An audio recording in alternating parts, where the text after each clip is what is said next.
Hi everyone, it's Fred again, and I'm going to make a giant costume. It is Halloween right now, so I'm too late for Halloween. But I'm going to be in a show, Antigone, and we're doing it steampunk style, based in 1920s West Virginia. Because of the riots, war, protest, strike, a lot of bad stuff happened. Look it up, it's interesting information. But I'm going to turn all this stuff into this.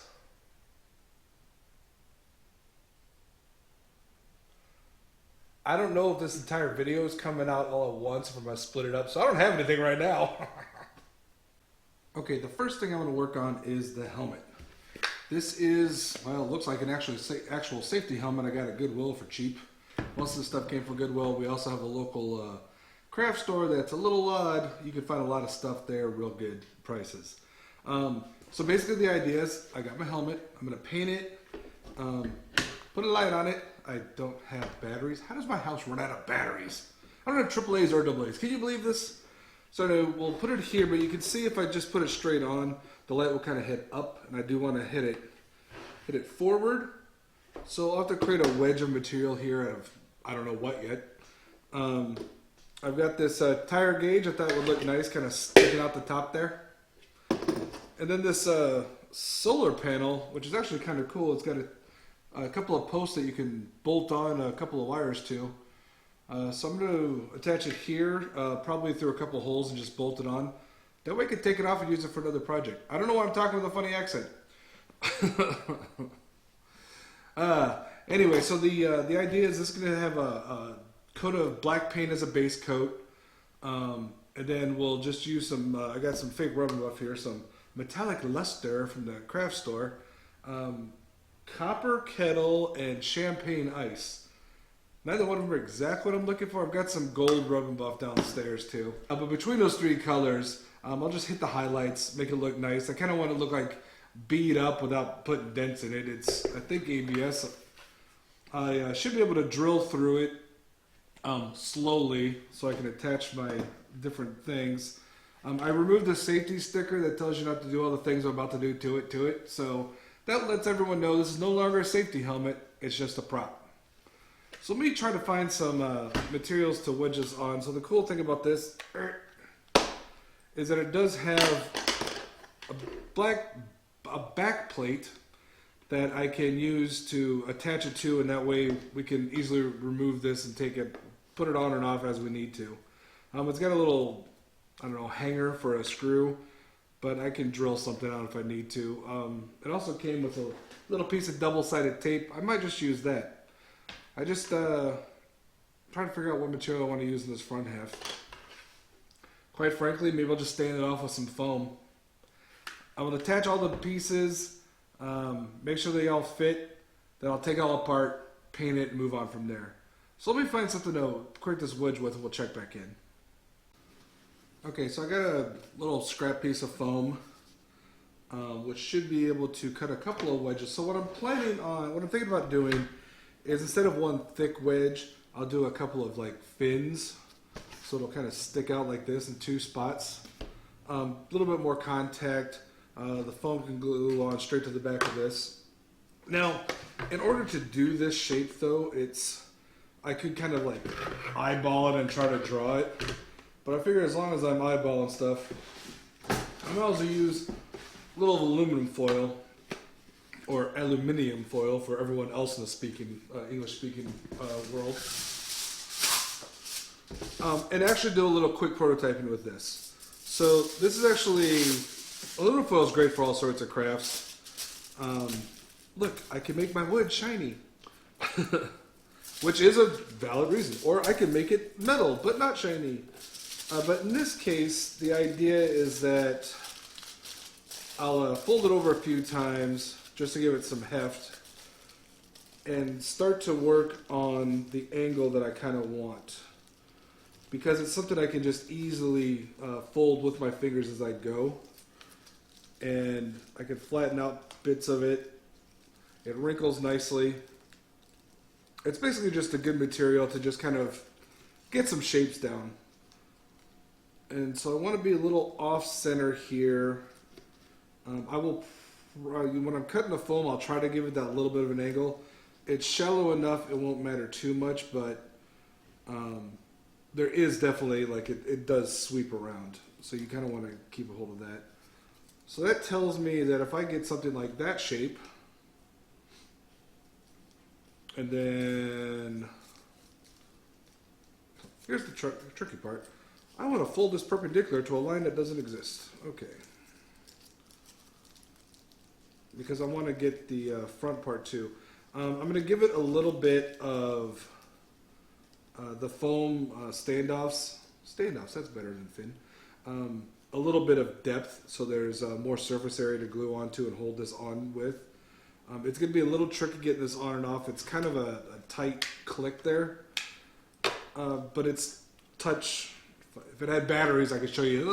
It's easy to turn on and off. So it shouldn't be that big of a deal once I get it installed. So then I can see that this is not quite upright. Basically, all I'm trying to do is get this outer edge, which is obviously not flat at all, into some semblance of perpendicular to the board. Do I want the board? No, I don't. I want this way wider. I thought this wedge seemed a little loose, small, thin, because I want it. Hold on. Let's take out these clips. See? Adjust it to fit. And I already have the hair in there. Is that my hair? My hair's... Yeah, I guess my hair's that long. So now... Here we go. Let's move this. Shift. So that's a little bit better. So now I can kind of eyeball it perpendicular to the surface that I want. So now I have this shape, and I don't want to fold this flap over necessarily yet. So let me trace it out onto, should I be using an intermediary material like paper? Yeah, probably. Am I going to? Nah. So I got my shape. I'm going to cut it out, flip it over, trace it onto the next piece of foam, cut that out, and we can do some dry fitting. I need to get one of those fancy multi-bladed ones that, you know, like, I want to say Bill and Ted. Bill Durant and Evil Ted. You're now Bill and Ted to me. You gotta love helpful YouTubers. So, you put that on there. You can see there's already issues, that's fine. But the idea is definitely there. So all I need to do, it looks like I need to clean up this inner curve. I'm going to send it down into this curve that should match a little bit better. We'll come back and dry fit in a minute here. See, that's really good. This edge needs to be cleaned up a little bit. I didn't cut it very well, that's okay. It's kind of smoothed it out. This one needs to be... Yeah, it needs to be beveled just a little bit more. Just so this comes out a little bit perpendicular there. I've said that word so many times already in the last 10-15 minutes. It's kind of amazing. So all I need to do now is trace this over, cut out another piece, shape it, cut it, yeah, trace it, cut it, shape it. When you're doing this, remember you're doing mirror images, so flip it over to trace. Even better, copy your aluminum foil down to a piece of paper, cut it out, test it, then see, this is why you use paper instead. I wouldn't have had to done this Dremel until the end. But that's okay. Anyone who's watched any video on my channel at all, it doesn't matter if it's crafting, if it's video games, anything. I do a lot of stuff on the fly. So here's an interesting idea. The foam I have has this, what do they call this pattern?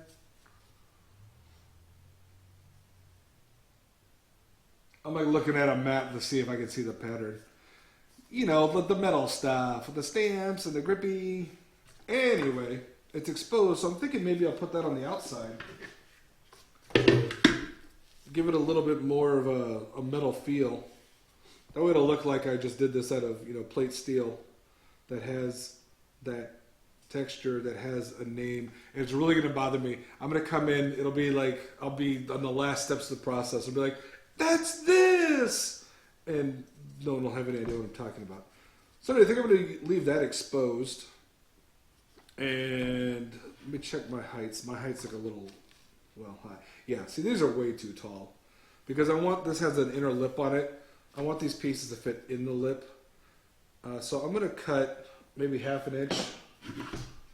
Nah, maybe not, yeah, half inch, a centimeter off of the wide parts of these, just to give it a little bit of clearance on that. Okay, there we go. So that'll get tacked in like that. Then it'll get put on the thing like this. It will be cool.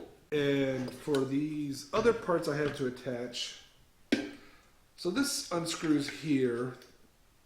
I can probably use a pair of pliers to pop that out. So I'm thinking surface mounted. So if I go all the way in, 3/8 of an inch maybe, I'll measure it out before I drill. And then just have it mounted right at the surface. I mean, I like the standoff here, but it's unnecessary and it's kind of tall and also makes it almost impossible to attach. Because while I could use some sort of adhesive, it's heavy and it looks a little weird. I think right next to the thing would look good. So here, imagine this doesn't exist. There we go. Imagine this part doesn't exist and it's just here. See, that looks good. And then this part, well, see on the, maybe straight on the top makes the most sense really, because it's, you know, solar panel.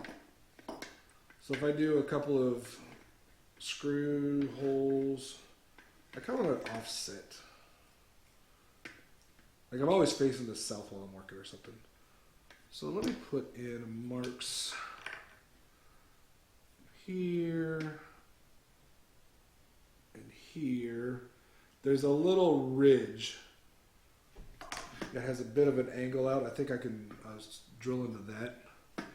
And for this one, where do I want this? I want it inside the plane of the side of the helmet. I think off to that side. Let me look from the beginning or from the front. Yeah, and I do want it on a ridge. Both of these are going to kind of be across the hemisphere of the helmet. And so we'll just put a center dot there and I'll figure out the size and drill that out. Now when you're drilling plastic, any material really, you're not really sure what is. Like this is, I don't know, probably some kind of ABS.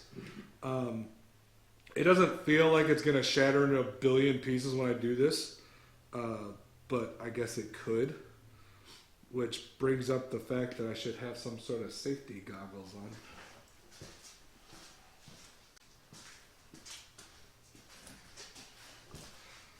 I was not a shop teacher, but I played one on TV. I can barely see it at least. That's good. So, my advice, so plastic is always going to melt when you drill through it. Which is fine. It just means go slow. Yeah. Yeah, I can already tell this is going to drill fine.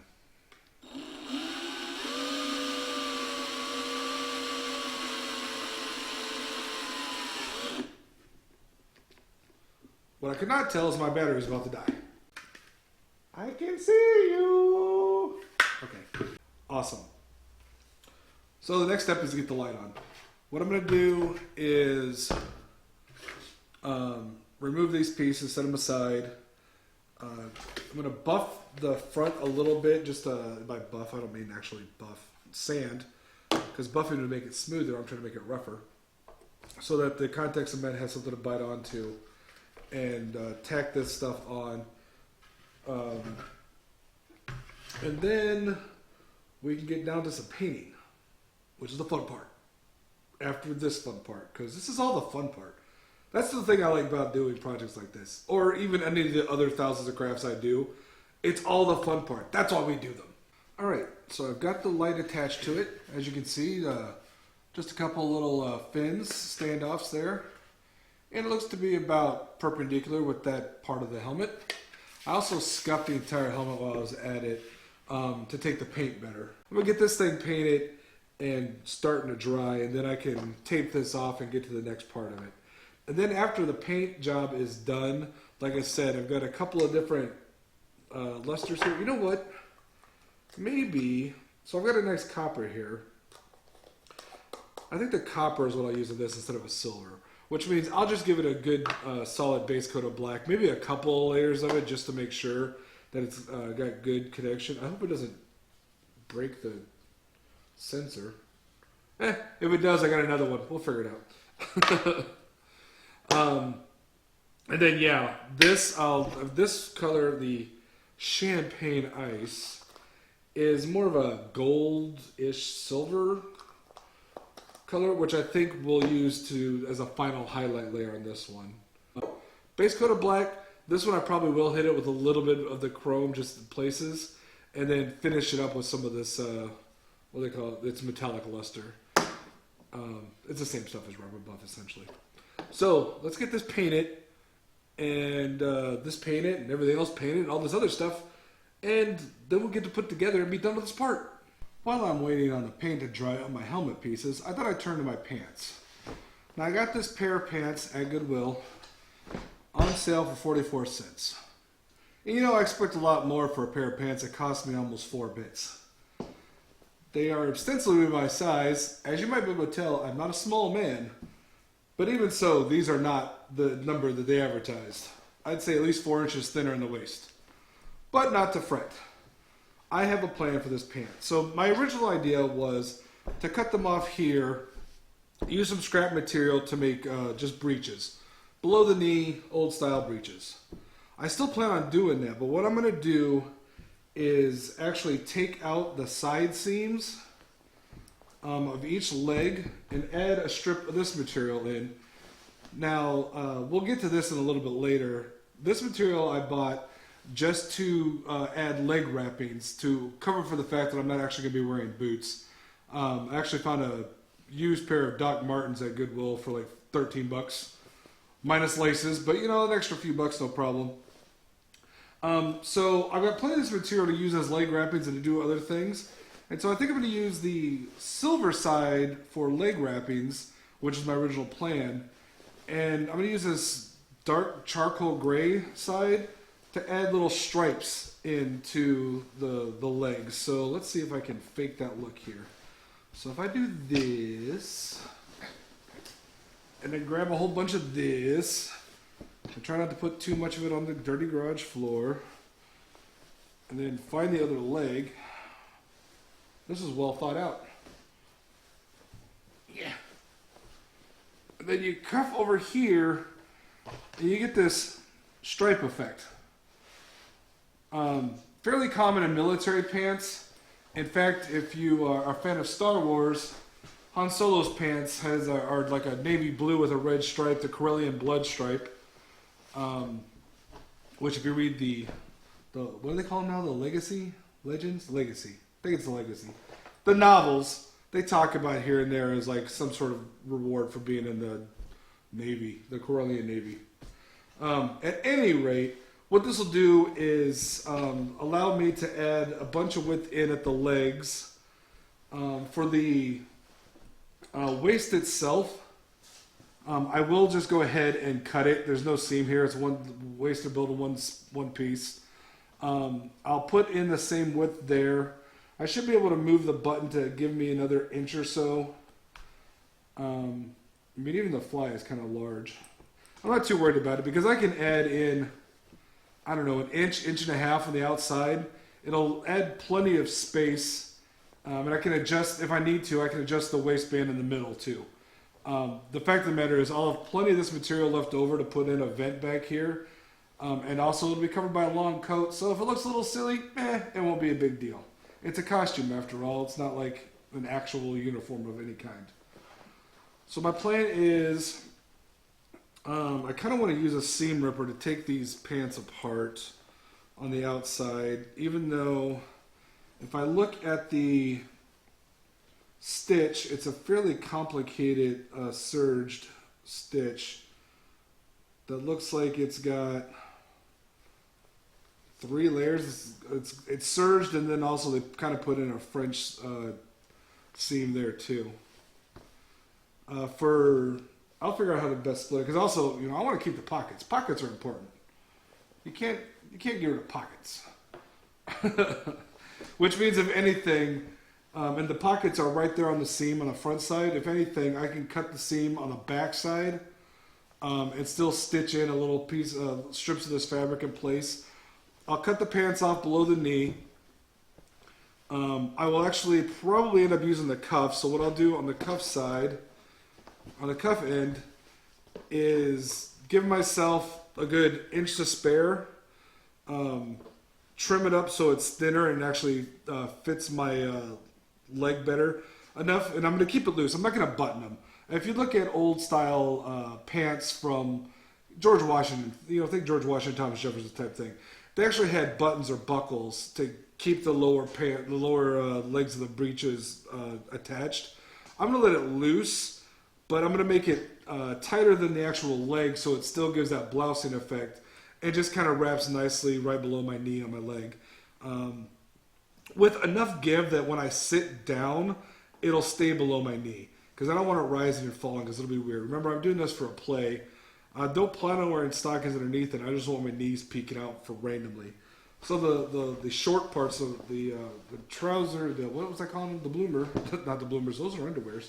The breeches are still going to be fairly long, but when I sit down, they'll ride up a little bit. And it'll tuck in just nicely. In theory. So anyway, I'm going to get to cutting this apart, waiting for my paint to dry still. I ran out of black spray paint almost immediately, but then luckily I found another can of the exact same thing. I'm using spray paint for this because I have tons of it. It works well for me. I really like it. It's cheap and it goes a long way. I already have cans of old house paints and stuff that came with my house that I want to get rid of that I haven't, and other stuff I bought for the rooms, none of which are the right color, although I do have cans of black from building stages and sets because, well, that's what happens when you're in theater. So I'm using spray paint for everything, some of the luster stuff. I'm not going to use a lot of paint. The helmet's pretty much the only one, just like with the contact cement. The helmet is a kind of a specialized thing. The rest of the clothes is going to be a lot of sewing, a lot of cutting, and, well, quite frankly, a little bit of spray paint to dirty everything up. Remember, I'm supposed to be a coal miner, even though I'm kind of like an aristocratic side. I still want a little bit dirty, like I've been at least around the mines, if not in them. So that's my plan. We'll see how far I get on it. But let me start working on these pants and continue with the helmet. You can see that I've got my stripes cut out, got my light painted, and I've got my pant legs cut off, and the pants themselves opened up. Now, if you're going a little bit different way, you could put Velcro on the side and make tearaway pants for whatever reason. Let's set this aside for a minute, though, so I can start doing a little bit of coloring on this. Let's see. Wax metallic finish. No instructions. Perfect. So what I'm going to do is I'm just going to kind of highlight the edges of both sides within the light and on the outside, just to make it look like it would kind of wore through a little bit. Kind of give it a little bit of highlights. Maybe a little bit general on here. I don't want to get too much on there, but then again, if I do, we'll just paint over and start again. Or wipe, well, it's wax. So you have to wipe it down, paint over it, and then start again. After I do that, and it's to where I like it, I'm going to go ahead and clear coat it. And I've got both matte and gloss clear coats. It shouldn't be that hard to say. But you know what I didn't try? Didn't see if this paint messed up the switch. Oh well. I got the back taped up too, so I can't test it right now. I did buy batteries, so I did test it. It does work. And it is just a quick little touch. But I'm going to use a gloss clear on this and on the helmet when we're done, just to kind of protect the finishes. The helmet already, I can tell, the paint does not like to stick to. This seems pretty good.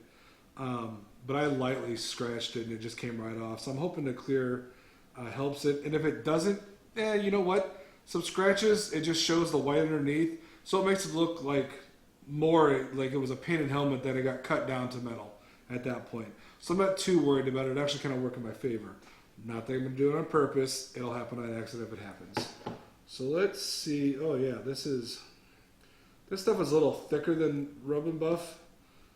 The woman at the craft store said what she was doing was wetting her finger down to put it on there, but I'm trying to do it a little bit dry. It's a wax base, and I don't know if you'll be able to see, but just right now I'm just going over the corners, and I'm getting pretty good highlights of it. So it just looks like it's really kind of worn brass, which is what I'm going for with this copper color. Put a little bit more on. Yeah, that looks pretty good. All right, I got the clear coat on this. I actually went with matte. Once I was done putting the luster dust or whatever on it, I realized I really like the matte look. And the matte clear coat I have is Rust-Oleum, and it left a little bit of a pebbling effect almost, which means a couple things. One, my paint is a little cold, which it is because I'm in the Midwest in October, and it snowed before Halloween, so that's fun. Also, I probably had the spray can a little too close, which I'm okay with. Yeah, I got a little scratch on there just now removing the paint, or removing the tape. And you know what? It adds to it. So let's remove this. Da, da, da, da, da. The unpeeling is always the best part. And make sure that the light actually works. Yes, I've been keeping my batteries in my pocket. Where do you keep your batteries? Do. Hey, look, it still works. That'll look pretty cool. All right, let's set this aside. I got the helmet out. Now what I'm going to do is I'm going to take the copper. Actually, I'm going to probably do the champagne first. But the copper, I'm going to go ahead and do the edge of the light too, just so it kind of matches in with that. I'm going to leave the foam metal bare, as it were. The other luster stuff, the wax, I'm going to make sure I'm going to hit all the edges. So just because that's where it would wear off. You can see here, maybe you can see, there's a little white scratch there. And because of what it is, it's shiny and it just looks like aluminum, just kind of cut through. So I'm going to hit some of the highlights. The scratches I put in before are very visible here, which is totally fine because it looks a little more active. So I'll probably hit some of the scratches with the champagne, definitely hit a lot of these ridges with it, and pretty much all the way around the edge, just because that's what's going to give us the really worn look. All right, let's assemble this helmet. I got everything in place. Occurs to me, I'm not sure. I hope this glue is strong enough for the weight. It should be.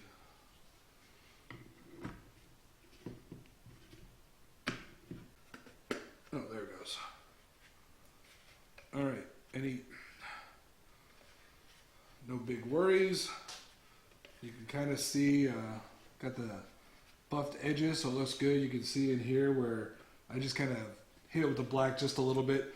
I also hit the rim a little bit with the matte cover, just so it wouldn't scrape off as bad as it would otherwise. So now, the light. Yes, it lit up. There we go. My steampunk mining helmet. It's not too heavy. Didn't add too much stuff to it. Okay, as predicted, this video has gotten way too long. So I'm chopping it up here, and we'll finish it later. Next video. So as always, like, comment, subscribe, and I'll catch you in just a few minutes. It's up soon. Ah! I don't know. Bye.